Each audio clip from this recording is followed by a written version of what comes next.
Thank you very much. That was a big one. I didn't expect that. You're very generous. I really appreciate that.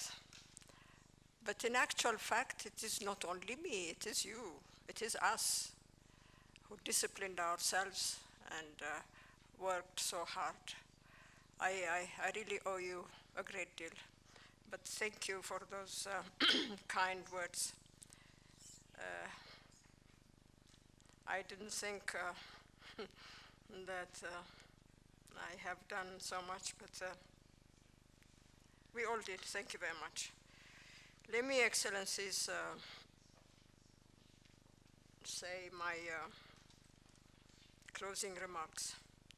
I want to tell you that the last couple of days have not been easy. I'm sure you immediately agree, for all of us.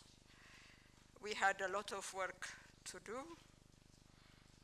so as to set the stage for the smooth conduct of the 24th ordinary session of the Executive Council, and indeed the 22nd session of the Assembly of Heads of State and Government of our Union. But in the end, even though the road was bumpy, I am very pleased that we have successfully concluded our work ahead of time. I would even dare to say, as my colleague Paul has said, we have set a record for ourselves. And that is really thank you to you.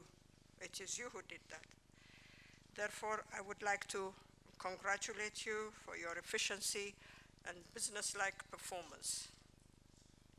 I would like to express my heartfelt thanks to each and every one of you for all the support and cooperation you gave to me in steering our meeting to a timely conclusion, a timely and successful conclusion of our work. I must admit that at times we have had some heated debates and tempers were raised, but the spirit of African solidarity, I am glad that we have finally managed to arrive at a consensus on all the issues tabled for our consideration. In this regard, I would like to thank you all for your valuable contributions, which has enriched our discussion and informed the recommendations that we have made to our principals on a wide range of issues for their consideration and subsequent decision. Excellencies and colleagues, as my country hands over the rotating chairmanship of our union, we are deeply indebted to all member states for giving us this opportunity to preside over the work of our organization for the past 1 year. I hope we have lived up to your expectations. On our part, I want to assure you, and believe me, that we have exerted every effort with all the necessary dedication and commitment to efficiently serve you and discharge the heavy responsibility bestowed upon us. But we know that this would not have been possible without the support of you member states, the Commission, and all other relevant stakeholders. That is why we are so very grateful to all of you. Let me express my special gratitude to Her Excellency Dr. Zuma and her team, as well as the entire staff of the Commission, for all their support and cooperation in facilitating our work. Colleagues, I would be remiss if I failed to mention in particular Ambassador Jean Fassoni, who has sustained all the pressure and remained always cooperative and friendly in assisting me and my team.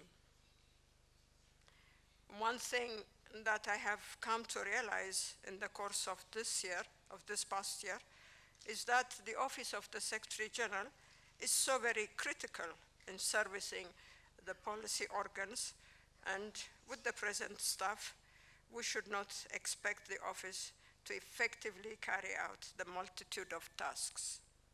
Therefore, I hope both the Commission and the PRC will seriously consider this issue and take appropriate decision to further strengthen the office and equip it with the necessary facilities to keep up with the changing times.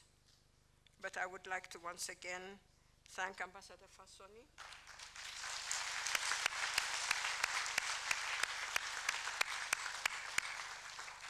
and his staff for their hard work and for a work well done. Colleagues, as I indicated to you before, I feel very honored and privileged to have served this high office at the tail end of my half a century of diplomatic service.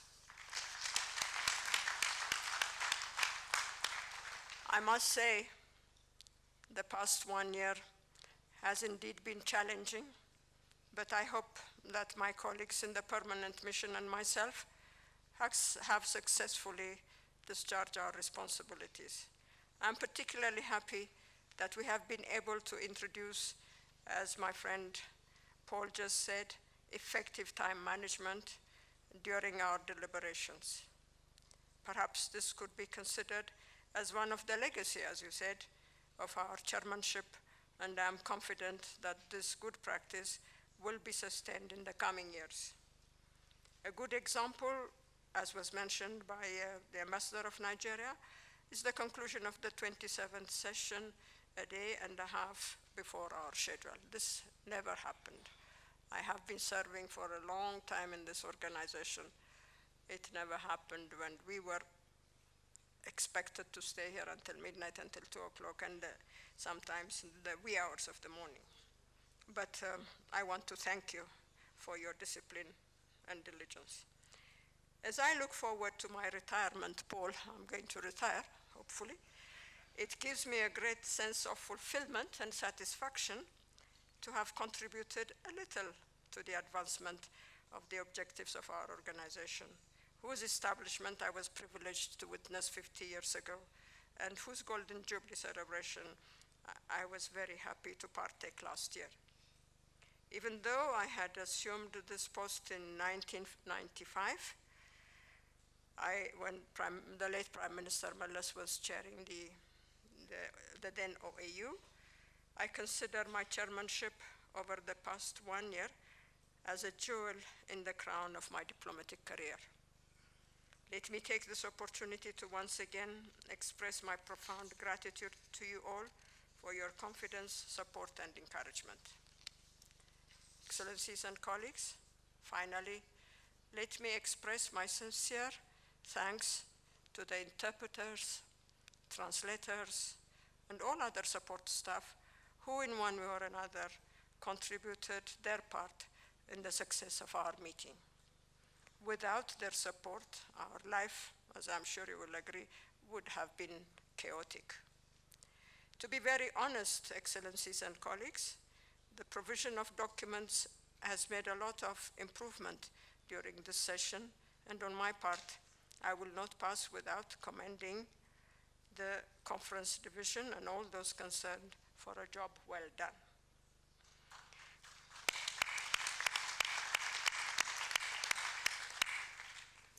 Well, colleagues, as Shakespeare said, everything comes to an end. And so, as I am ending my chairmanship, I want to wish you a very successful, peaceful 2014 with good health and happiness. I now declare the 27th ordinary session of the Permanent Representative Committee closed.